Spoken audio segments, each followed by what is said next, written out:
दोस्तों और साथियों, मथुरा के रहने वाले कृष्ण मुरारी मेडिकल शॉप चलाते हैं। उनकी आंखों से आंसू थम नहीं रहे हैं क्योंकि उनका 3 साल का बेटा अब इस दुनिया में नहीं है।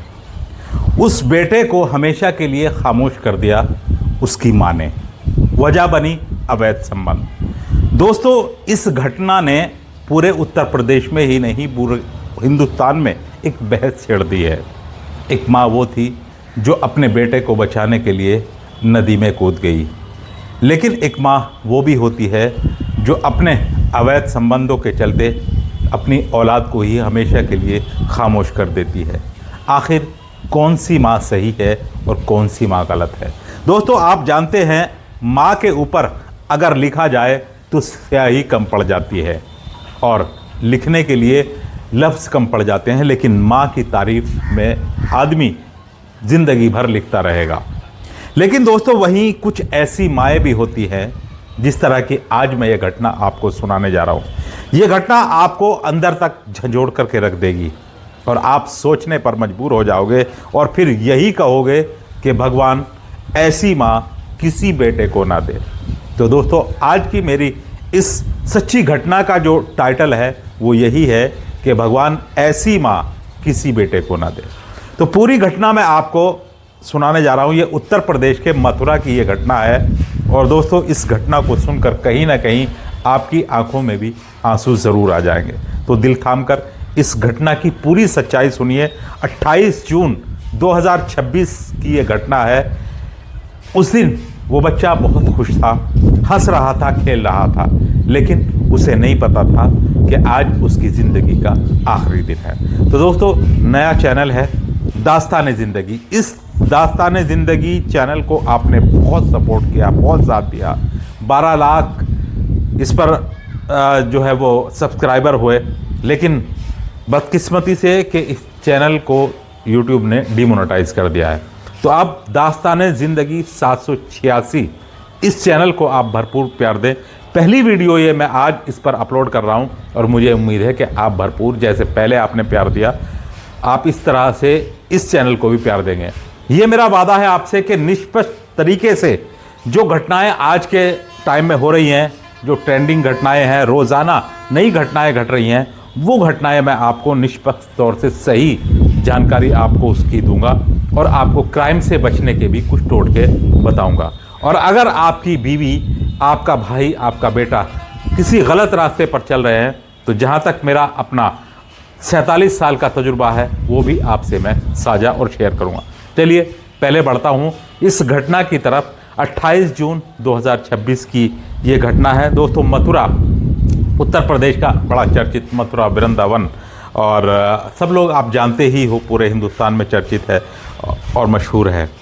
तो यहाँ पर कृष्ण जो है ना, मुरारी, कृष्ण मुरारी, ये लगभग 36-37 साल की उनकी उम्र है और इनकी पत्नी जो है वो 32 साल की उम्र है, उसकी रुचि। और इनका जो बेटा है वो 3 साल का था, माधव। बेटा पत्नी ये दोनों घर पर रहते थे और कृष्ण मुरारी जी अपनी शॉप पर चले जाते थे। जैसा कि इन्होंने अपना मेडिकल शॉप खोला हुआ था, लेकिन कृष्ण मुरारी को जो ये पता नहीं था कि उनकी पीठ पीछे आखिर घर में होता क्या है। जहाँ तक जानकारी मिली है और रुचि ने कबूल किया है पुलिस के सामने, तो रुचि ने पुलिस के सामने बताया है कि उसका अफेयर पिछले 7 सालों से चल रहा है। और कृष्ण मुरारी कहते हैं कि साहब, मेरी शादी को 6 साल हो चुके हैं और मेरे 2 बच्चे हैं। 2 बच्चे, एक 5 साल की बेटी है बड़ी और छोटा 3 साल का बेटा था। अब रुचि जो थी पिछले 7 सालों से अपने प्रेमी के साथ अफेयर में थी, यानी शादी से 1 साल पहले। दोस्तों, यहाँ मैंने बहुत सारी चीज़ें, बहुत सारी स्टोरियों में बात बताई, सिर्फ 10 सेकंड की बात बता रहा हूँ कि आपने शादी से पहले कुछ भी किया हो, लड़का हो या लड़की हो, वो शादी से पहले उसने कुछ भी किया, बॉयफ्रेंड बनाए या वो फिजिकल रिलेशन में भी रही, लेकिन शादी के बाद जब उसका एक आदमी के साथ नाता जुड़ जाता है, शादी के बंधन में बन जाती है, घर गृहस्थी में आ जाती है, तब उसको ये सारे पुराने कर्मकांड भूल जाने चाहिए। अगर नहीं भूलेगी तो फिर ऐसा ही होगा जैसा इस घटना में हुआ। दोस्तों, रुचि शादी होने के बाद भी अपने प्रेमी को भुला नहीं पाई थी। प्रेमी से लगातार उसका संपर्क था और यही वजह थी कि शादीशुदा होते हुए भी वो चोरी छुपे प्रेमी से बात कर लिया करती थी। धीरे धीरे वक्त गुजरा। 2 साल के बाद रुचि ने एक बेटी को जन्म दिया, लेकिन रुचि फिर भी अपनी आदतों को नहीं सुधारती है। फिर और वक्त गुजरा तो फिर बेटा हुआ जिसका नाम माधव रखा गया। उसके बावजूद भी रुचि अपनी आदतों को नहीं सुधारती है। इधर कृष्ण मुरारी बेचारे बेखबर थे। उन्हें नहीं पता था कि उनके पीठ पीछे उनकी पत्नी क्या गुल खिला रही है। पत्नी के पास मोबाइल था, मोबाइल पर बातें होती थी, मिलने के वादे होते थे। जहां वादा रखा गया मिलने का, वहां दोनों पहुंच जाते थे और अपने प्यार को और जवान कर देते थे। इस तरह से ये वक्त गुजरता रहा। लेकिन दोस्तों 28 जून 2026 को अक्सर पत्नी इतनी ज़्यादा नाराज़ थी, इतनी ज़्यादा परेशान थी अपने बेटे को लेकर, क्योंकि आए दिन कभी ना कभी जब कृष्ण मुरारी घर से बाहर होता था तो प्रेमी आ जाता था और उस वक्त में ये जो छोटा बेटा था वो बाधा बनता था। कभी ये रोने लगता था, कभी ये जागता रहता था। तो जाहिर बात है प्रेमी और प्रेमिका के मिलन में जो है खलल पड़ता था। इस बात को लेकर रुचि अपने बेटे से बहुत ज़्यादा खुन्नस में थी कि इसका क्या करूं मैं। लेकिन दोस्तों वो खुन्नस उसने 28 जून 2026 को निकाल दी, जब ये अपने प्रेमी के साथ बातें कर रही थी। इधर ये बातें कर रही थी, इधर वो बेटा कभी हंस रहा था, कभी रो रहा था।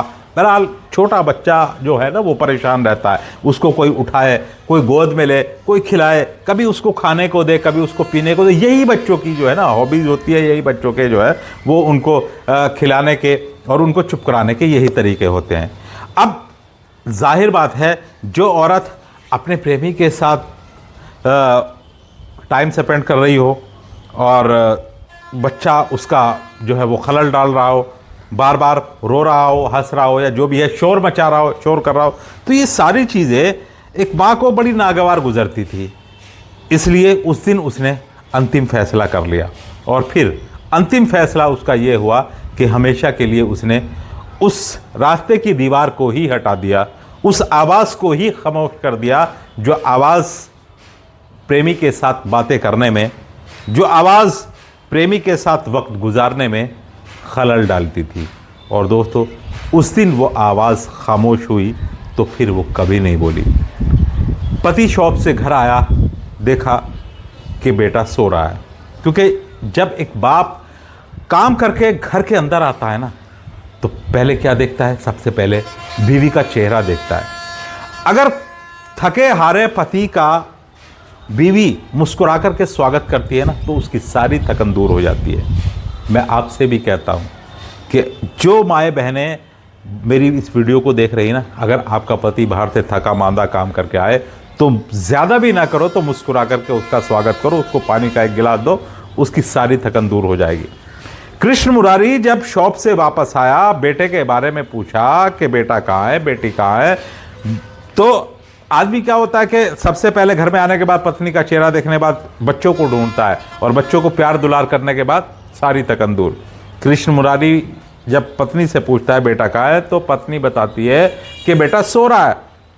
लेकिन कृष्ण मुरारी को अपने बेटे से मिलने की तड़प अंदर ही अंदर शायद कुछ उसको ऐसा एहसास हो रहा था, ज़्यादा तड़प सता रही थी कि नहीं बेटे को मैं देखूंगा।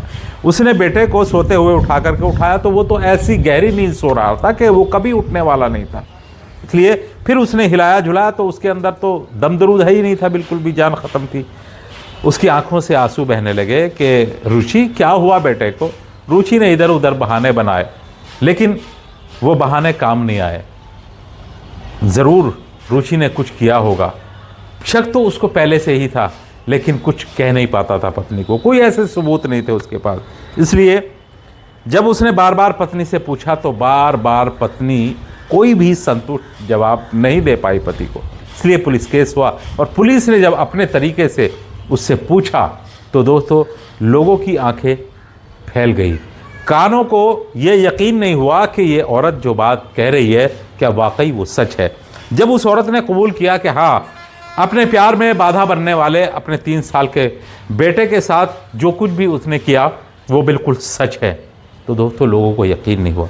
उसके बाद जब उसने दूसरी सच्चाई बताई कि ये अफेयर मेरा आज का नहीं है बल्कि पिछले 7 सालों का है, तो लोग और हैरान हो गए कि एक पत्नी जो अपने पति के साथ पत्नी धर्म निभा रही है, बच्चे पैदा हो रहे हैं लगातार एक के बाद एक, और सब काम ठीक ठाक, वो अपने अंदर इतना बड़ा तूफान लिए हुए है, इतनी शैतानियत अपने अंदर भरी हुई है। तो ऐसी माँ को देख करके हर इंसान, हर बच्चा फिर यही कहेगा कि भगवान ऐसी माँ किसी को ना दे। रुचि ने अपना जुर्म कबूल कर लिया है। जाहिर बात है कि इस सारे मामले की खतावार और कसूरवार जो ठहराई गई वो रुचि ठहराई गई। अब रुचि की ज़िंदगी जेल में गुजरेगी। क्या मिला रुचि को? अपने बच्चों के साथ अपना जीवन सही तरीके से व्यापन करती, पति के साथ वफादारी के साथ रहती, तो उसको खुशियां ही खुशियां मिलती। लेकिन जो औरतें ये सोचती हैं कि बस 2 पल का प्यार, जो उसका पहला प्यार है, वो उसको भुला नहीं पाएगी, उसकी तस्वीर उसके सीने में हमेशा के लिए जमा हो गई है, हमेशा के लिए उसके सीने में छप गई है, ये सारी चीज़ें जो है ना वो फिल्मों में अच्छी लगती हैं। मैं उन माताओं बहनों से हाथ जोड़कर विनती करता हूं कि आपने अगर शादी से पहले कुछ कर लिया है इस तरह का मामला, तो उसको वहीं पर छोड़ दो। आपकी सारी जो बुराइयां हैं ना वहीं पर वो दफन हो जाती हैं और सब खत्म हो जाती है जब शादी होने के बाद अपने पति के साथ आप ईमानदारी और वफादारी के साथ पति धर्म निभाती हो। और अगर नहीं निभाती हो तो फिर ऐसा ही होगा जैसे रुचि आज जेल की सलाखों के पीछे है। दोस्तों, रुचि जेल की सलाखों के पीछे चली गई है और इधर कृष्ण मुरारी का घर बिखर गया है। बेटा हमेशा के लिए इस दुनिया को छोड़ करके जा चुका है। 5 साल की बेटी के साथ अब कृष्ण मुरारी घर में आते हैं, बैठते हैं, आंखों से आंसू नहीं रुकते हैं। रुकेंगी भी कैसे? मासूम बच्ची को देख करके यही सोचते हैं कि अब इस बच्ची का भविष्य क्या होगा, बड़ी होगी क्या कहेंगे लोग, इस बच्ची को किस नाम से पुकारेंगे, वगैरह वगैरह सवाल बहुत सारे हैं, लेकिन जवाब एक भी नहीं। दोस्तों, आप हमेशा इसी तरह से मेरा साथ देते रहेंगे और मैं आपको बिल्कुल एक जो है ना सही तरीके से एक घटना का विश्लेषण और घटना के बारे में सारी जानकारी मैं आपको सही तरीके से देता रहूँगा। चलिए दोस्तों, अब आपसे विदा लेने का टाइम हो गया है। ज़्यादा से ज़्यादा कमेंट करें। जो लोग मुझे कमेंट करेंगे उनके नाम कहानी के लास्ट में मैं ज़रूर लिया करूँगा। खुदा हाफिज़। जय हिंद, जय भारत।